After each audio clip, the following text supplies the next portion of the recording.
ഗെയിമാണെങ്കിലും അതുപോലെ തന്നെ നിക് നെയിം എന്നുള്ള ഒരു സ്പെഷ്യൽ ഗെയിമാണെങ്കിലും ഏറ്റവും അധികം കണ്ടൻറ്റുകൾ വന്ന കൂടുതൽ മത്സരാർത്ഥികളെ അറിയാനും കൂടുതൽ മത്സരാർത്ഥികൾക്ക് മുന്നോട്ടുള്ള കുതിപ്പിന് സഹായമായേക്കാവുന്നതും ചിലർക്ക് തിരിച്ചടി ആയേക്കാവുന്നതുമായ ഒരു എപ്പിസോഡാണ് ഇന്ന് കടന്നുപോയത്.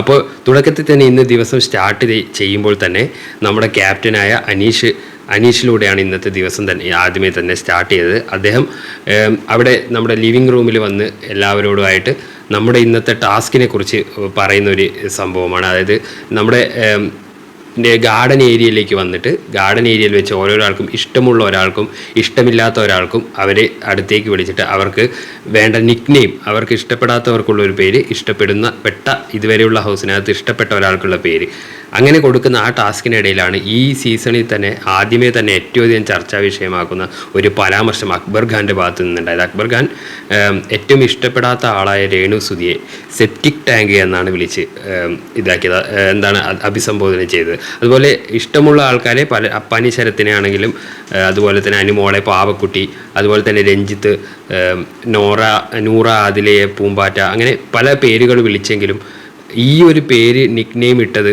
വളരെ വലിയൊരു ചർച്ചാ വിഷയം, അകത്തും പുറത്തും ഏറ്റവും അധികം ഡിസ്കസ് ചെയ്യപ്പെട്ട ഒരു ഭാഗമായി ആ ഭാഗം മാറി.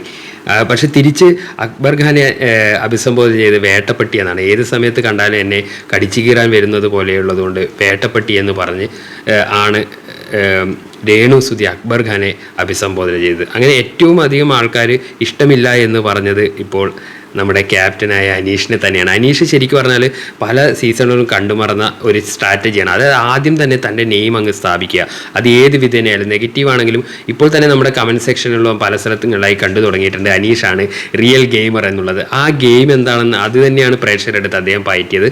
ആദ്യം തന്നെ കുറച്ച് നെഗറ്റീവ് ഉണ്ടാക്കുക, പേര് നെഗറ്റീവ് ഓർ പോസിറ്റീവ് പുറത്തേക്ക് സ്പ്രെഡ് ചെയ്യിക്കുക, എന്നിട്ട് കുറച്ച് കളിയിൽ ഇമ്പ്രൂവ്മെൻറ്റ് കൊണ്ടുവരുന്ന രീതിയിൽ പെരുമാറിക്കൊണ്ട് കൂടുതൽ പ്രേക്ഷക ശ്രദ്ധ പിടിച്ചു പറ്റുക. അതിൽ അനീഷ് ഏറ്റവും അധികം വോട്ട് കിട്ടുമ്പോഴും അതൊരു നെഗറ്റീവ് വോട്ടാണെന്ന് കരുതിയിരിക്കുന്നവരടുത്ത് അനീഷ് വളരെ ഹാപ്പി ആയിട്ട്, വിസിബിളി ഹാപ്പിയാണ്. കാരണം എവിടെയെങ്കിലും പേര് വരുത്തുക എന്നുള്ളത് ഇത്രയധികം കണ്ടസ്റ്റൻ്റ് ഉള്ള ഒരു വീട്ടിൽ അത്യാവശ്യം വലിയ ടാസ്ക് തന്നെയാണ്. അക്കാര്യത്തിൽ അനീഷ് വിജയിച്ചിട്ടുണ്ട്. അതുപോലെ തന്നെ രേണു സുധി എങ്ങനെ കണ്ടന്റ് ഉണ്ടാക്കും, പലപ്പോഴും ലൈവിലോ എവിടെയോ നമുക്ക് വിസിബിൾ പോലും അല്ലാത്ത രീതിയിൽ ഒതുങ്ങിപ്പോയിരുന്ന രേണു സുധിയെ മുൻപിലേക്ക് കൊണ്ടുവരാൻ അക്ബർ ഖാൻ്റെ ആ ഒരു പ്രയോഗം സാധിച്ചു. അത് കുറച്ച് കഴിഞ്ഞപ്പോൾ കൈവിട്ട് പോയോ എന്ന് അക്ബർ ഖാൻ തോന്നുകയോ അദ്ദേഹം ക്യാമറയ്ക്ക് മുന്നിൽ വെച്ചിട്ട് അങ്ങനെ തോന്നുന്നുണ്ടെങ്കിൽ മാപ്പ് എന്ന് പറയുകയുണ്ടായി. പക്ഷേ രേണു സുധി ഇതിന് പറയുന്നത് വിധവകൾക്കെതിരെയും സ്ത്രീത്വത്തിനെതിരെയുള്ള ഒരു അപമാനമായിട്ട് തന്നെയാണ്. കാരണം അത് കേൾക്കുമ്പോൾ ആൾ അവിടെ തന്നെ ഞാൻ ആകെ ചമ്മിപ്പോയി എന്നും ഇത്രയും ആളുടെ മുന്നിൽ വെച്ചാണ് പറഞ്ഞതെന്നും ഇങ്ങനെ ജനങ്ങൾ ഇത് കാണുന്നുണ്ടെന്നും പറഞ്ഞ രേണു സുധി ഒരു 10% ആൾക്കാരെങ്കിലും എന്നെ സപ്പോർട്ട് ചെയ്യുന്നുണ്ടാവുമല്ലോ, അപ്പോൾ അവർക്കിത് മനസ്സിലാവും അത്രയും മോശമായ ഒരു പേര് അക്ബർ ഖാൻ ഉപയോഗിക്കണമെന്നാണ്. ശരിക്കും നമ്മുടെ ഒരു ടേക്ക് എന്ന് പറഞ്ഞാൽ ഇത് പുറത്തുള്ളൊരു നെഗറ്റീവ് ഇമേജ് രേണു സുധിൻ്റെ ഇങ്ങനെ ഉണ്ടെന്ന് അറിഞ്ഞ് മനസ്സിലാക്കിയിട്ട് ഇങ്ങനെ പറഞ്ഞു കഴിഞ്ഞാൽ അക്ബർ ഖാന് കൂടുതൽ റീച്ച് കിട്ടുമെന്നാണ് കരുതിയത്. പക്ഷേ ഇപ്പോഴത്തെ കമൻറ്റ് സെക്ഷനിൽ കാണാവുന്ന ഇതെന്ന് പറഞ്ഞാൽ രേണുവിന് സപ്പോർട്ട് കയറി വരുന്നതായിട്ടാണ്. കാരണം ഒരാളെ കോർണർ ചെയ്യുക, ഒരാളെ കൂട്ടമായി ആക്രമിക്കുക എന്ന് പറയുന്ന ആ ഒരു സ്ട്രാറ്റജിയിലേക്ക് നമ്മൾ മൂവ് ചെയ്യുമ്പോൾ തന്നെ അവരെ ഇഗ്നോർ ചെയ്യുക എന്നുള്ളതാണ് അവർക്കെതിരെയുള്ള ഗെയിം പ്ലാൻ. അത് പക്ഷേ അനീഷാണെങ്കിലും ഇപ്പോൾ രേണു സുധി ഒന്നും ചെയ്യാതിരിക്കുന്ന രേണു സുധിയെയും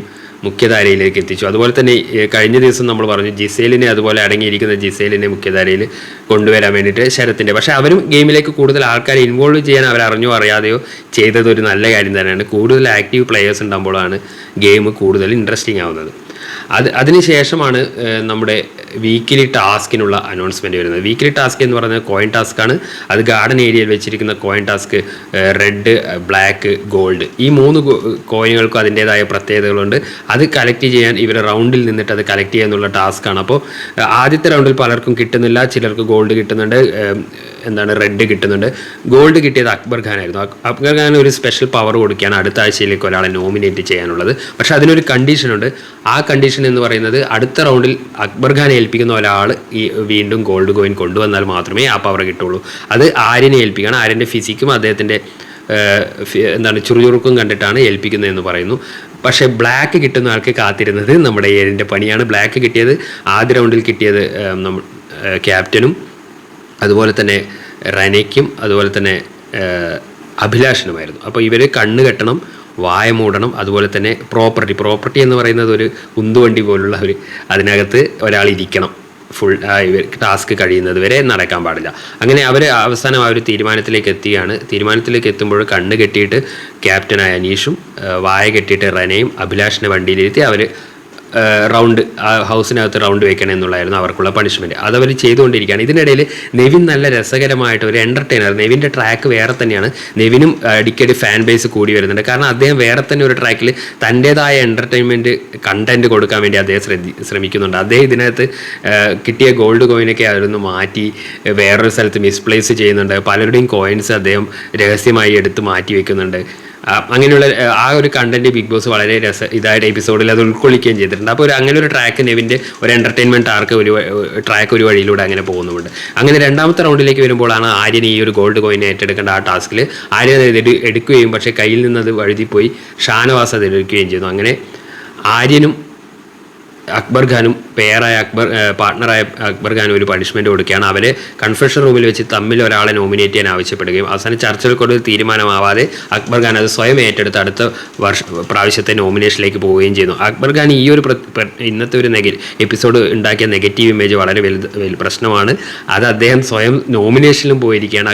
അക്ബറിനെ സംബന്ധിച്ചിടത്തോളം ഒരു ടഫ് വീക്ക് ആയിരിക്കും. അത് കടന്നു കിട്ടിയാൽ ഒരു നെഗറ്റീവ് ഇമേജിൽ നിന്നും ഇത്രയും വോട്ടും കൂടി നേടിയെന്ന് കഴിഞ്ഞു കഴിഞ്ഞാൽ അക്ബർ ഖാനും നല്ലൊരു മുന്നേറ്റം കാഴ്ചവെക്കാൻ കഴിയുമെന്ന് പ്രതീക്ഷിക്കുന്നു. പിന്നെ പുറത്ത് ഗാർഡൻ ഏരിയയിൽ ഉറങ്ങിക്കിടക്കുന്നവരെ എടുക്കുന്ന ആ ടാസ്ക് കണ്ടിന്യൂ ചെയ്യുന്നുണ്ട്. ഉറങ്ങിക്കിടക്കുന്ന ജിസേലിനെയും ബിൻസിയെ എടുക്കാൻ വേണ്ടി വരുന്ന ശ്രമം പരാജയപ്പെടുന്നതായിട്ട് കാണിക്കുന്നുണ്ട്. അതുപോലെ തന്നെ അപ്പാനി ശരത്ത് ഒരു ഗ്രൂപ്പിസം കളിക്കാൻ വന്നാണ് നേനമോൾ പറയുകയും വരും ദിവസങ്ങളിൽ നിനക്കത് തെളിയുമെന്ന് ശരത്ത് തിരിച്ചു പറയുകയും ചെയ്യുന്നുണ്ട്. അങ്ങനെ സംഭവബഹുലമായ ഒരു ദിവസമാണ്. പലർക്കും നിക് നെയിമുകൾ പലർക്കും ഇഷ്ടപ്പെട്ടിട്ടുണ്ട്. പലരും അത് കേട്ട ഉടനെ തന്നെ വിട്ടിട്ടുണ്ട്. പക്ഷേ രേണു സുധിക്കെതിരെ അക്ബർ ഖാൻ നടത്തിയ ഒരു പരാമർശവും അതിനെ തുടർന്നുണ്ടായ രേണുവിൻ്റെ ആ ഒരു വളരെ ഇമോഷണലായ ഒരു ഭാഗവുമാണ് ഈ എപ്പിസോഡിൽ ഏറ്റവും അധികം ചർച്ച ചെയ്യപ്പെട്ട വിഷയം. അപ്പോൾ ഇനിയുള്ള അപ്ഡേറ്റുകൾക്ക് വേണ്ടി ഫോളോ ചെയ്യുമല്ലോ. Thank you.